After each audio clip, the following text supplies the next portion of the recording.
검색하고 구입하고 사용하는 연결고리를 끊어라. 불편해하는 부분을 끊는 게 핵심이다. 안녕하세요. 푹슬라이드입니다. 파괴의 주범은 신기술도 스마트업도 아닌 고객이었다. 디커플링을 슬라이드 하겠습니다. 저자는 탈레스 데이세이라이고요. 하버드 경영대학원 교수이며 디지털 마케팅 전략과 전자상거래 분야의 전문가입니다. 디커플링이라는 뜻은요, 같은 흐름을 보이지 않고 탈동조화하는 현상을 가리킵니다. 검색하고 구입하고 사용하는 연결고리를 끊어라가 이 책의 부제고요. 총 3파트의 10장으로 구성되어 있는데 내용을 간단히 알아보겠습니다. 디커플링의 성공한 사례들을 이제 들었는데요. 먼저 아마존 경우에는 고객들은 일반 매장에서 제품 실물을 확인하고 자세한 사용을 알아본 뒤 구매는 아마존에서 하게 했다고 합니다. 넷플릭스는요, 고객의 집과 인터넷을 연결하는 엄청난 투자가 필요한 인프라 제공은 통신사에 맡겨두고 넷플릭스는 콘텐츠만 판매하는 약간 얄미운 전략을 구사했네요. 어쨌든 그것 때문에 히트를 친 거죠. 페이스북은 뉴스를 널리 유통시킬 뿐이고, 하지만 기존 언론사와 달리 뉴스를 스스로 생산하지는 않습니다. 우리나라의 포털 중에 네이버 같은 거를 생각하면 좀 이해가 쉽겠습니다. 베스트바이는 제품 바코드를 변경해 고객들이 모바일로 타 사이트와 가격 비교를 못하게 하고 매장을 새롭게 단장하고 직원들을 재교육시켰으며 온라인 상점을 새롭게 선보이고 블루레이 영화 특별판 같은 베스트바이 전용 제품을 제공했으나 그 어떤 방법으로도 고객의 쇼루밍을 막지 못했다고 합니다. 그러니까 바코드로도 검색이 안 되게 하고 이렇게 했는데도 고객이 그냥 보고만 떠났다는 거죠. 그러니까 인터넷으로 사고 이런 현상이 이제 일어나니까 이런 엄청나게 전략적으로 접근했는데도 실패를 한 케이스가 되겠습니다.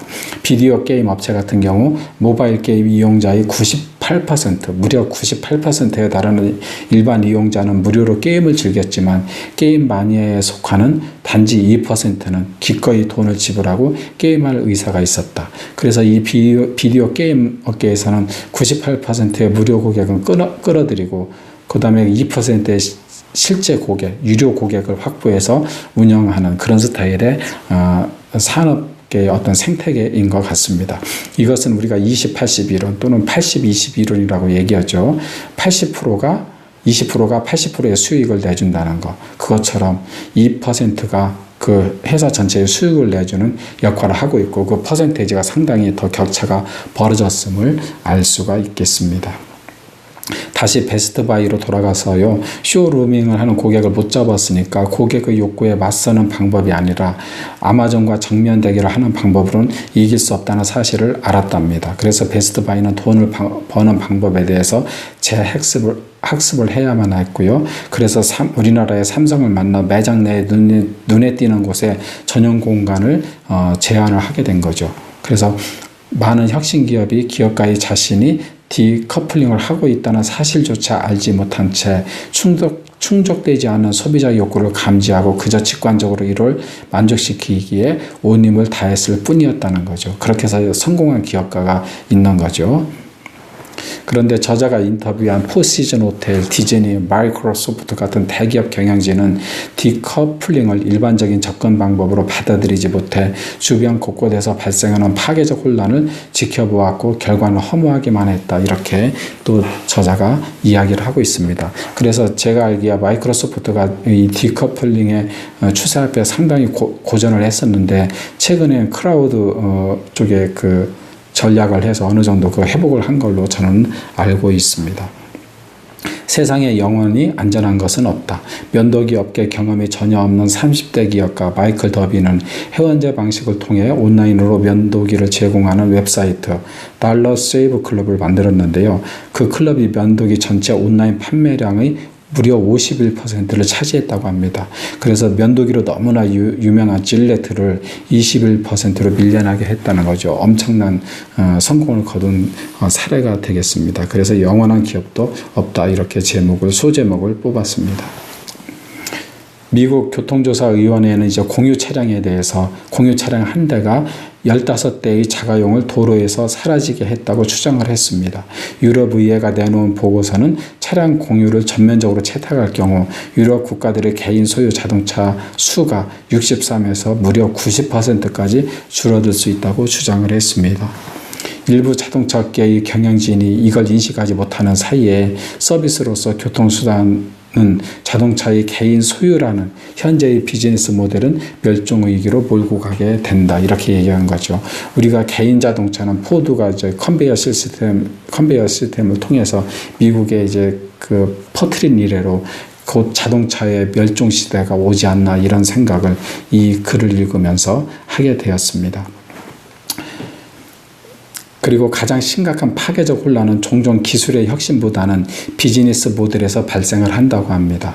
공유 때문에 현재 고객 중 상당수가 차를 꼭 사야 하나라는 질문을 던지기 시작한다면 특히 GM 같은 포드 같은 우리나라의 현대도 마찬가지고요. 토요타도 마찬가지고요. 가장 큰 위험을 맞을 것이다.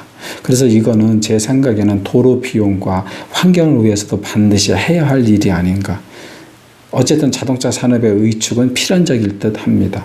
물론 전기차로 이렇게 바꾸는 작업을 하고 있지만 그럼에도 불구하고 자동차 산업의 위축은 필연적이 아닌가 이 책을 읽으면서 생각을 하게 되었습니다.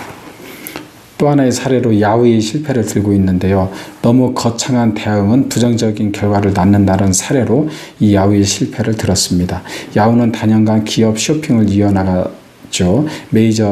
메이어는 23에서 28억 달러를 들여 53개의 디지털 및 기술 스타트업을 인수했다고 합니다. 하지만 결국 스타트업 33곳을 폐쇄시키고 한 60, 70%를 폐쇄시킨 것 같아요. 11곳의 제품 생산을 중단시켰으며 5곳은 방치하다시피 했다. 전체적으로 야후가 완전한 통합을 이룬 스타트업은 2곳에 불과했다네요. 그러니까 쉬운 3개 중에서 2곳이면은 약 4%만 성공적으로 인수했다 이렇게 볼 수 있겠습니다. 2017년에 성장 동력을 상실한 야후는 버라이전에 48억 달러에 매각되어 천당에서 지옥으로 죽음을 맛보았다 이렇게 얘기되고 있죠. 야후제펜으로 일본에서만 겨우 명맥을 유지하고 있지 않나 이런 생각이 듭니다. 정리를 하면은요, 우리가 특별히 잘못한 것은 없었다. 그런데 어쩌다 보니 무너지고 말았다. 이것은 노키아의 전 CEO가 한 말인데요. 노키아가 뭐 잘못한 거 없습니다. 그런데 애플에서 이제 아이폰이 나오면서 삼성은 갤럭시로 따라갔지만 노키아는 제대로 이제 대응 못하고 특별히 잘못한 건 없었지만 시장에서 거의 퇴출되는 수준에 이르게 된 거죠. 그래서 디커플링의 변화 앞에 거대 공룡 기업도 이렇게 되는데 한 개인인 나는 어떻게 될까? 이거 보면서 약간은 압도당하는 그런 느낌을 받았습니다.